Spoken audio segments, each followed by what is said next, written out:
Okay, this is tape 3. Ray, we finished the last tape talking about your first season in first-class cricket, ending with your first innings, or your first test match, in fact. It was played against New Zealand in Wellington, I think. Yes. And then what happened? Did you play football after that? That season when you came back from New Zealand? Did you play for St George again? Yes, well, I didn't start the season with St George when I came back, but halfway through the season, or after a few matches, I decided to play football again to try and get in the Australian side.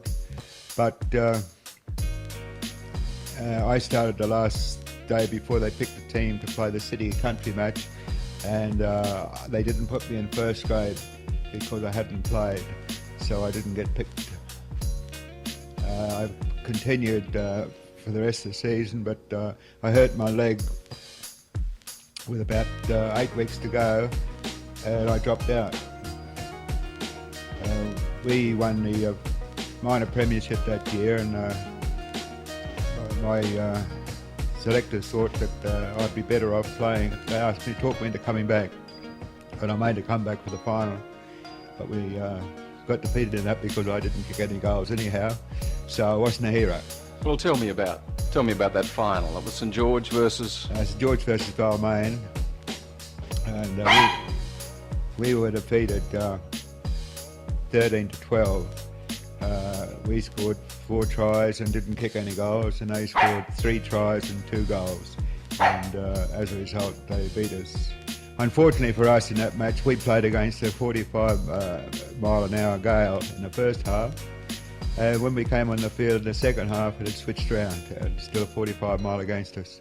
That's you had the that's bad why end I of the didn't stick kick any goals. Is that right? Yes. Is it true that this story I heard that one of the goals you attempted to kick, the ball actually went across the bar but was held up and when it was pushed back again? Or is that Well, yes, I thought so anyhow, but no one else probably mentioned that, but it went over the bar right through the centre, and it went about 2 yards across, and then the wind caught it and brought it back, which I think is a goal officially because it went over the crossbar. And the last goal, after the bell had gone, I had another kick, but the captain didn't want me to take it. He wanted to give the kick to my brother because I'd missed a few. But the brother said he couldn't kick that far, so he gave it to me again, and I missed it. It went over the top of the post and just missed. You're a pretty good goal kicker, were you? I was supposed to be, yes. I got about 196 points that year, so which was pretty good.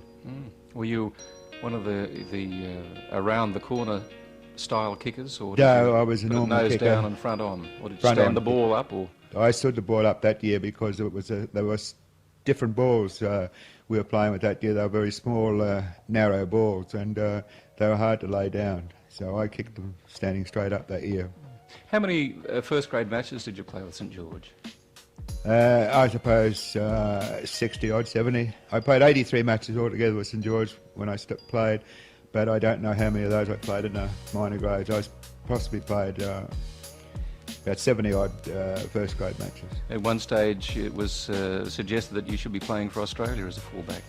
Well, the papers suggested that, but I didn't get selected in that year because I wasn't fit enough to play. They thought our team thought I'd be out of condition, and they put me in second grade, which meant I had no chance of being selected for the state match. And in 1942, I think it was, I played New South Wales versus the Army. I played such a good match for the Army that week, New South Wales versus the Army. That next week they put me in the Army, and I played for the Army versus New South Wales, the return match the following week. So you don't have to be, you don't want to play too good, and they put you in the Army for it. Did you play frequently for the Army, or when time permitted? No, that was the only match I played for the Army. I was away most of the time in the Army. I was up in the islands for over 2 years, and I didn't play football. After I went in the Army, I only played a couple of matches and went away with the Army. When did your career as a first grade rugby league player end? That match in the last match, 1946, which was about September, I suppose.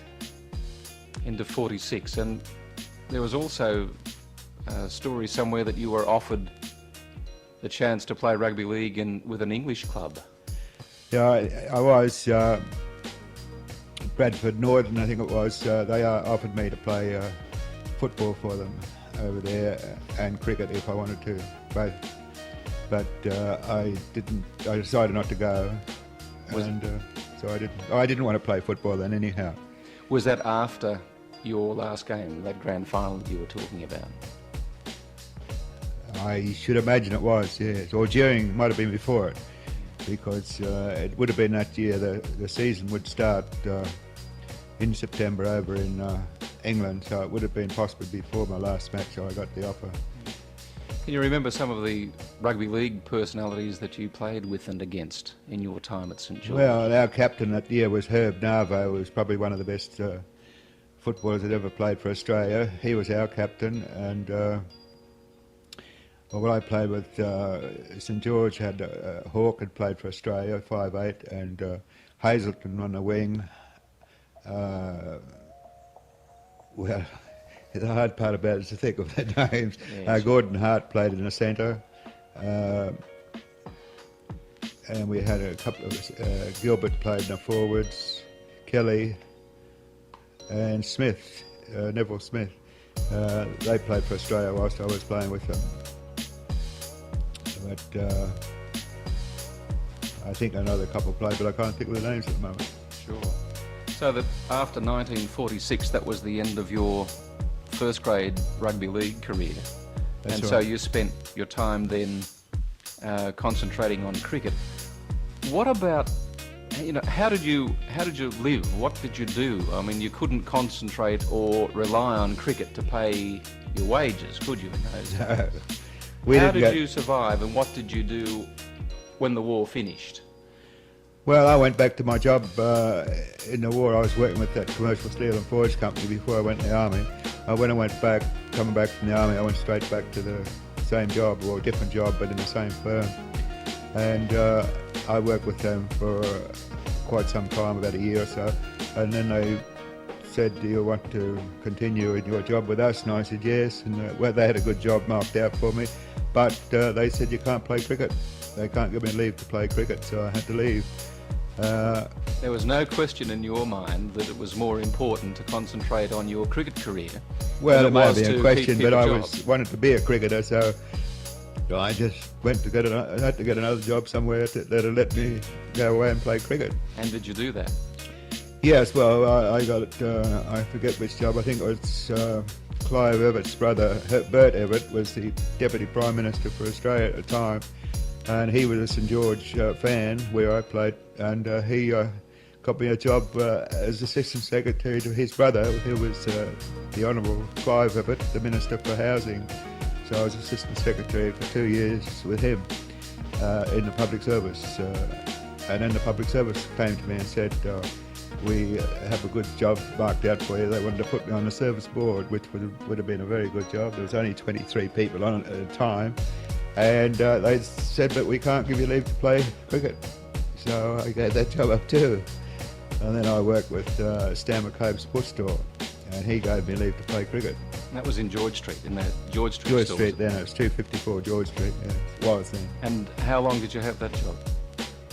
About 2 years. And What, after the 48 tour, or? yes, that was after the 48 tour, and 48 till about 51. And well, 49 to 51, and then I went to Queensland.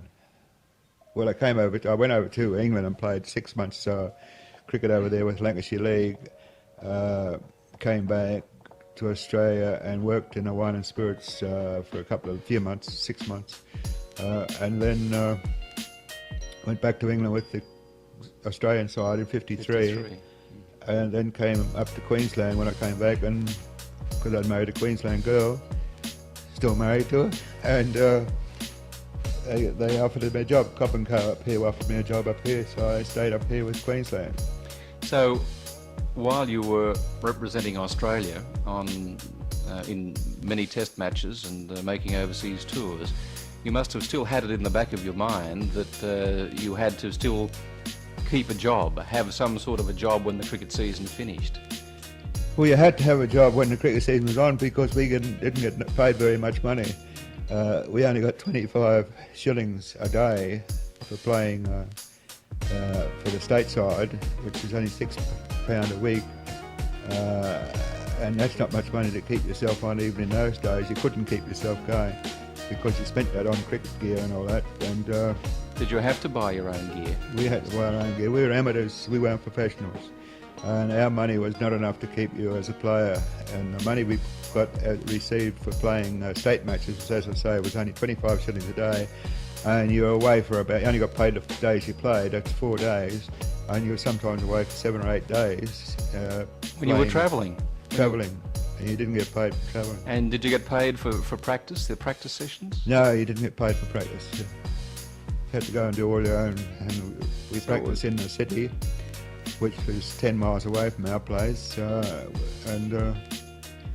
It means to say you paid your fare in and out. It wasn't much because we went by a train and walked, or sometimes walked to the cricket ground from the Central Railway Station.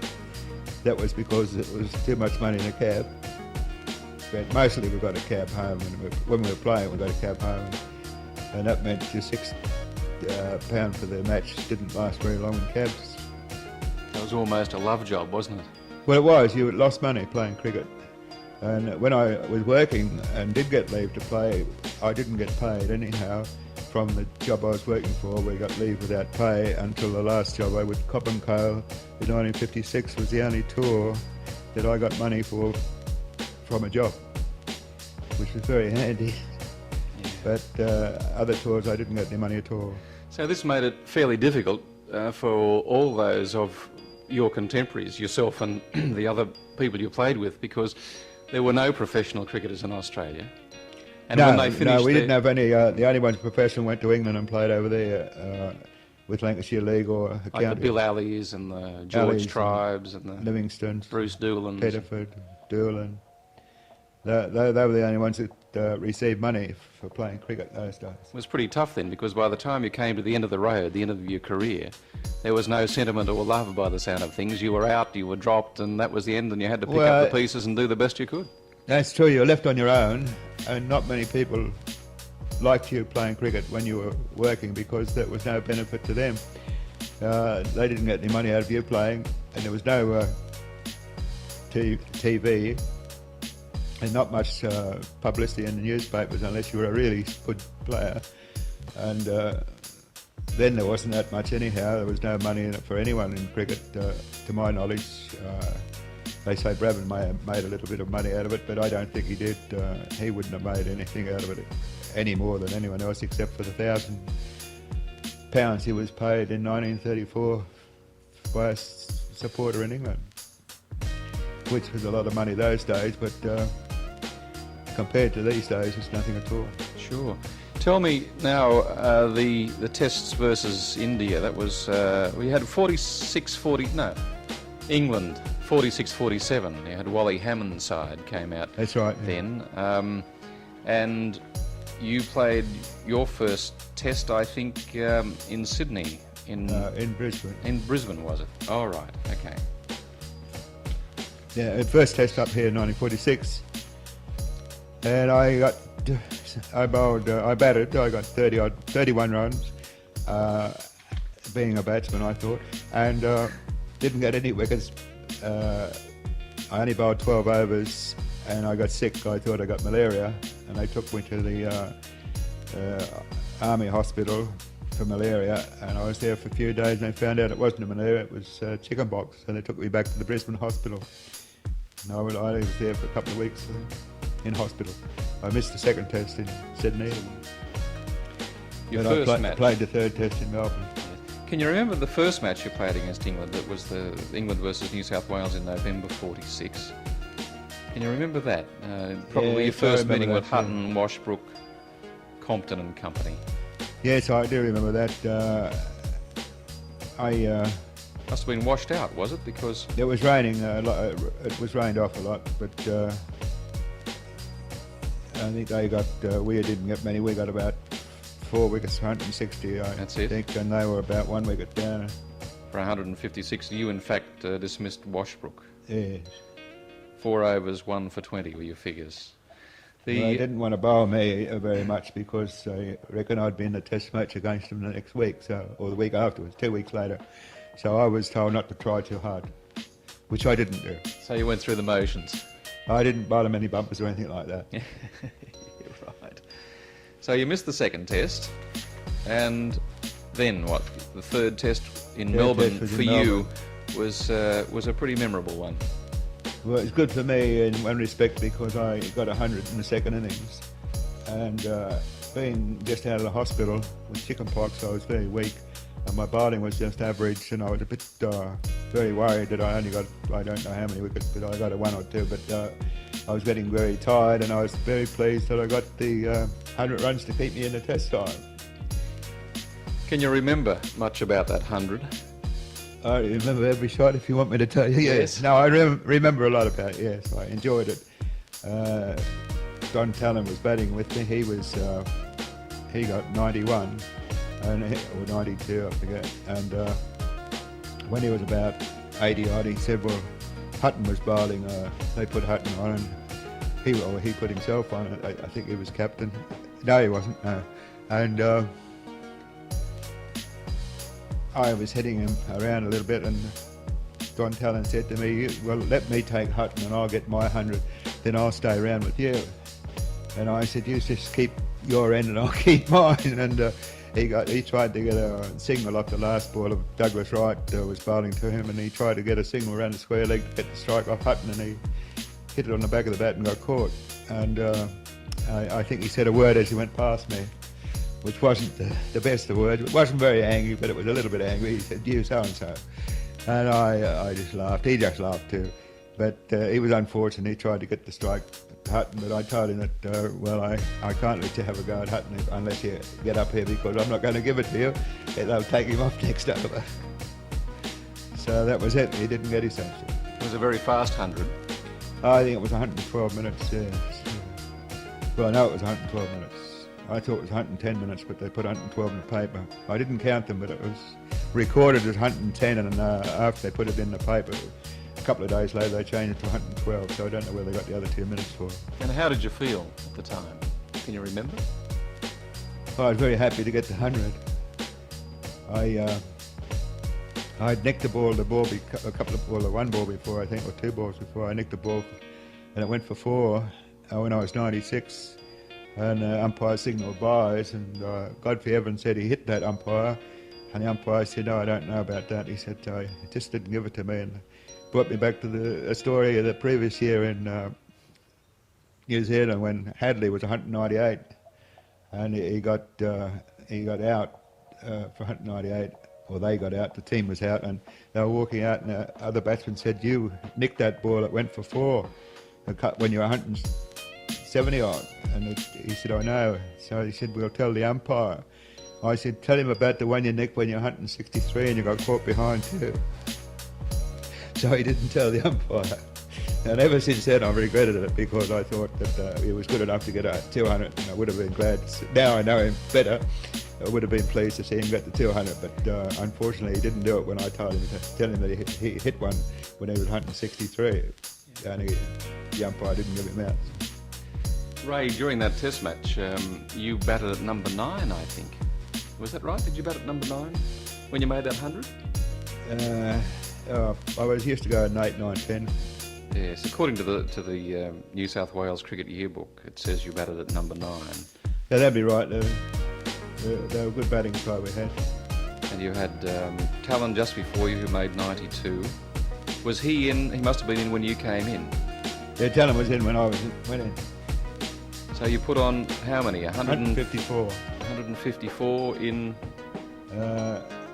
82 minutes. 84 minutes. 82 minutes. The bowling was that easy, was it? Well, it looked that easy. Well, you batted so well. But, it was just that we hit the ball pretty hard and went through the field, and we got the 150 odd runs. Yeah. I think it was 80 odd minutes. And what was your thought at that time? Did you think that maybe your future in the test side was as an all-rounder? Well, when I was playing cricket, I never thought that I'd get in the team the next time it was year. I never thought of anything like that. I always thought I was an all-rounder, but as I say, the captains didn't think so. But I never thought that was my forte to get in the team. I knew that bowling was the only thing that I was considered on, and it was nice to get runs as well. But I never thought like that. No, I just stuck to my bowling mainly. So the 100 was a great help. Yes, a lovely help. So if you only took 1 or 2 wickets, and there was a question that perhaps you should be replaced, then that 100 would be enough to tip you over the edge in the selection. Well, that's what I thought, because I was very tired after the chickenpox. I was in hospital for a few weeks. I was just back. I played the match before against Victoria, and I got one for 100 the first time. I think one of the only times I ever got 100 runs off me.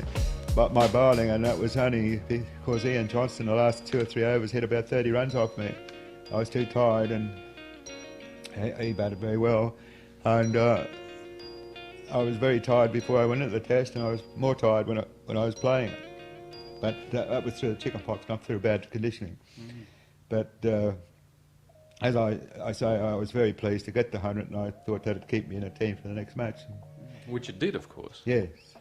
Next match I got a couple of wickets, and the match after I got a few more. Well, then the 4th test at Adelaide, yes. That memorable one in which Arthur Morris made 100 in each innings for Australia, and you took the closest, I think, ever to a hat trick for yourself in a test match. Yes, that's right. I was very lucky there too, because that was the last 3 wickets I got, and I got 3 wickets and 4 balls. I got a lot of. I thought that'd be good. I'd get the headlines in the paper, but unfortunately for me, Benson bowled Bradman for a duck, and he got all the headlines. Bradman got all the headlines for getting a duck, and I didn't get any. But that was bad luck. And then the 5th test against England. Do you remember that? Yes. February, March of 1947. Australia won by 5 wickets, but it was a memorable one for you in England's first innings. You got 7 for 7 wickets, yeah. Well, I was trying to get to 10 wickets, so I had 7 out of 7, and I was trying to get to 10, and I was getting tired naturally. I couldn't get the last chaps out. Well, it wouldn't have been 10 because Hutton retired, but I was trying to get the lot. I couldn't get the last 2 out, and I went off, and Keith Miller came on and bowled 2 full tosses and got 2 wickets. So it just shows you how easy it is. But he bowled very well too, but the ones he got the wickets on were both full tosses. I thought, well, what's the good of me trying? Well, Hutton did pretty well in that first innings when you did take the 7 wickets. He made 122. You dismissed Washbrook, Edrich, Compton, Yardley, Aiken, Evans, Smith. All good players. So they were the first. Well, I won't say an exception, but Smith was not. He was a tail end. Well, he was what number? He batted at number 9. Yeah, all the others were good batsmen. Yeah, and in that match, you picked up a couple in the second innings as well. You picked up Smith again and Laurie Fishlock. Yes, Laurie Fishlock came out and opened up instead of Hutton. Yeah. And I thought, well, this is it. And I bowled a ball and got him over first ball. And he thought he wasn't out, of course. But I'm very pleased because I generally don't bowl past the first 3 balls. And I thought, well, whilst he's up that end, I bowl a fast one. And the first ball I bowled was fast, and it happened to get him out. So very pleased I bowled a fast one straight up. Yeah. That was your first full test series then, 46-47 against Hamilton. Well, that was, yes, really my first. Yeah. Well, that then was first test, because the test we played in New Zealand wasn't a test match until officially they called it a test match a few years later. Oh, so that happened after the event. Officially to me, that was my first series as a test player. Right. And then later on they made the New Zealand match a test match. Yeah. So you came up against some famous names in that test series. Hammond, of course, was one. What was your view of Walter Hammond? Well, I thought he was a great player. Before I played against him, I used to read about him and watch him on the newsreel. I thought he was a wonderful player. And when he played against us, he batted beautifully. But unfortunately for him, he didn't continue on. He got 20s and 30s and batted very well. especially I didn't see it in Brisbane because I went to hospital, but in a match on a wet wicket up here against Miller and our bowlers, he batted beautifully on a wet wicket, and in the other matches he batted well but only got 20s, didn't get going. I know he had a bad back as well, but I didn't know much about bad backs then, and I didn't know it'd put you off, but found out about bad backs later, and it does put you off. You came up then for the first time too against some great rivals of both you and Keith Miller, so Dennis Compton, Len Hutton, Cyril Washbrook. Well, they're all great cricketers. I think Washbrook was very good, and he did very well as an opening bat, but I think Hutton and Compton were the best two players I've ever played against. I know the other fellas like Weeks, Walcott and Weil and May and Cowdrey are great players, but I think that, in my opinion, Hutton and Compton are the two best batsmen I've ever played against. What made them so good? Well, they were great players, and Hutton in particular was watched every ball carefully, and his footwork was beautiful. He watched the ball right onto his bat, and he didn't play a loose shot at any time. If he wanted to take his bat out of the way, he could just drop it at the last fraction, and the ball would miss his bat by so close you think he hit it. But he had so much control over his bat that he could take it away from the ball, and you think you'd beaten him, but he was not. He was just dropping the bat away. And Compton was different. He was more aggressive, and if he didn't bowl a good ball, he'd knock it for 4, sometimes 6, but mostly 4. And his footwork was good, and he defensively he wasn't as good as Hutton, but attacking he was much better. And I still put them down as the two best I've ever bowled against. Yeah. For an opposition side. Sure. That was a pretty good year then for you, 46-47. You were established in the Australian Test side. Did you ever, at that stage, at the end of it, after you'd taken that 7 wickets in the 5th Test and scored 100 in the Test match in Melbourne, did you feel a secure part of the Test side? Not really. As I said before, I don't ever think I thought I was going to get picked to the next side. We had a funny expression, I suppose it was, that you're not in the team until you hear it over the radio. And we used to listen every night. They picked the Test side. We used to listen as eagerly as ever. And when your name came out, you were very relieved because you didn't know whether you were going to get in the side or not. And I think everyone felt like that except possibly Bradman and Hassett and Barnes in our team. And because I don't think anyone was real secure because we had a lot of good players around in that time from 1946 to 50. I think that was the best cricketers in my time were then. They were all around, and there were plenty of chaps that could have played Test cricket, and it could have easily taken my place and the other people's place. And I think we're all worried about getting in the side. This was a very testing time then for people like yourself, because you did have this insecurity nagging at you all the time. I mean, you still had to survive. You still had this problem of maintaining a job. You had to look out for a job all the time. And then you couldn't be certain. You were never ever sure that you'd be in the side. There was no security at all for you. No, I'm sure you couldn't be certain because someone always got dropped that you thought should have been in the side. And that happened to me later on in 1956, which was much later. But when I was going to South Africa, I was dropped. And I was very surprised because I honestly thought I was going to be captain of that team to go to South Africa. And when the team came out, I was very, very surprised because I had done very well in the season when I came back from England. In Australia, I think Richie Benaud was the only one that had done better than me as a bowler. And I was second. I was best with all the fast bowlers anyhow, in my opinion. And my average was the best and the number of wickets was the best, I think. And I was very surprised when I got dropped that year. It seems that officialdom really ruled the roost in those days. There were very strict limits upon what players could and couldn't do. Well, that's true. As I said, the first time I got picked to play for New South Wales, the Border Control chap came down, the head of the New South Wales Cricket came down and gave us a lecture on how we should dress, how we should eat, how we should talk, how we should do everything. And for breakfast, of course, there's different rules those days. We had to come down in a suit and a tie for breakfast in the hotels every morning, and we never went to that dining room without having a suit on, with a coat and a tie. And nowadays you can do what you like. It's a different way of living. But that was not the cricket point of view. But if we did anything wrong, like got in a bad publicity, you always worry that you wouldn't get picked next time, because I think a few chaps had been dropped at different stages, and the rumour goes round that if you do anything wrong, you won't get in the team.